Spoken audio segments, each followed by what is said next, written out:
It was fast. It was deadly. It was unlike anything the world had ever seen.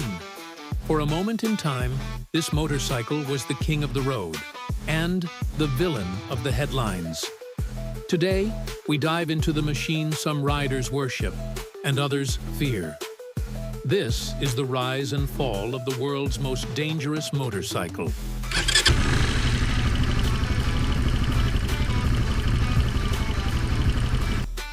In the late 1990s, the motorcycle world was shifting. Manufacturers were in a full-blown horsepower war. And Suzuki?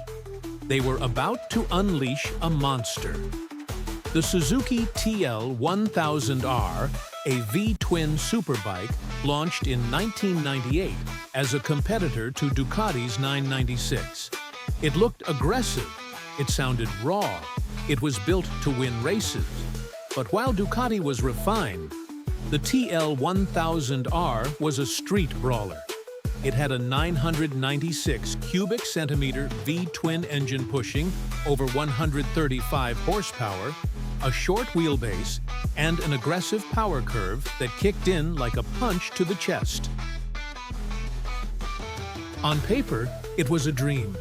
In reality, it became infamous. Riders loved it, until they didn't.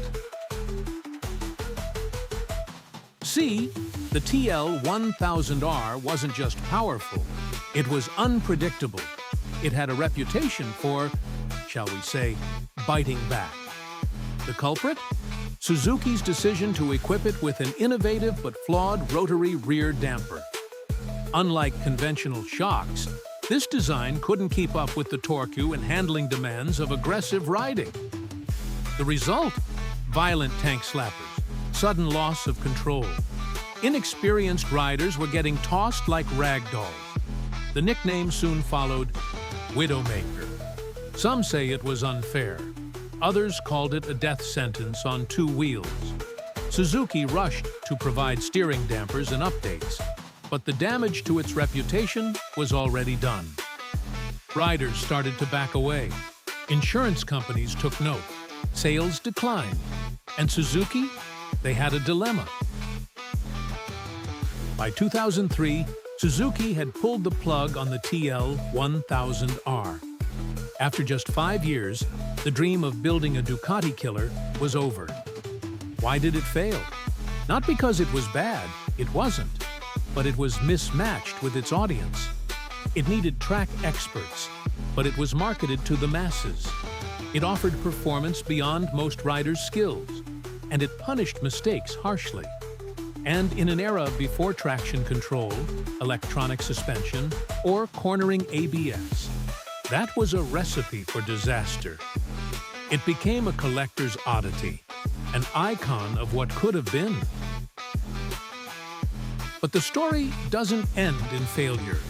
In fact, it begins a new chapter, in cult legend status. 1,000 Turkish lira fans didn't disappear. They grew louder. Owners began modifying the rear damper, adding Öhlins or GSXR suspension parts, and tuning the engine to unleash even more torque.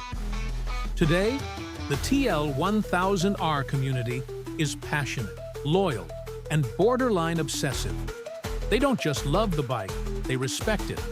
Because to ride a TL1000R is to ride with danger and control it. It's not just a bike, it's a challenge, a statement, a piece of raw 90s engineering that refuses to be tamed. And for many, that's exactly the point.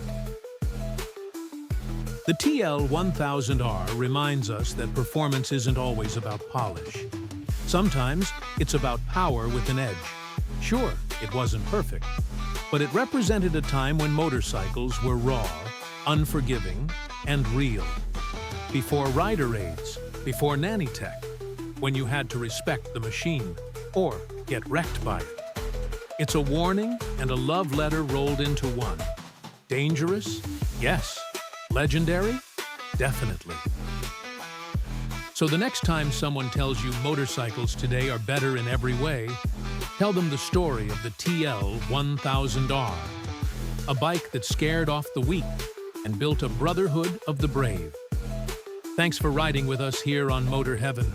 If you liked this video, hit that like button, subscribe for more insane stories from the motorcycle world, and tell us in the comments, what bike do you think was the most dangerous ever made? Until next time, stay fast, stay free, and ride safe.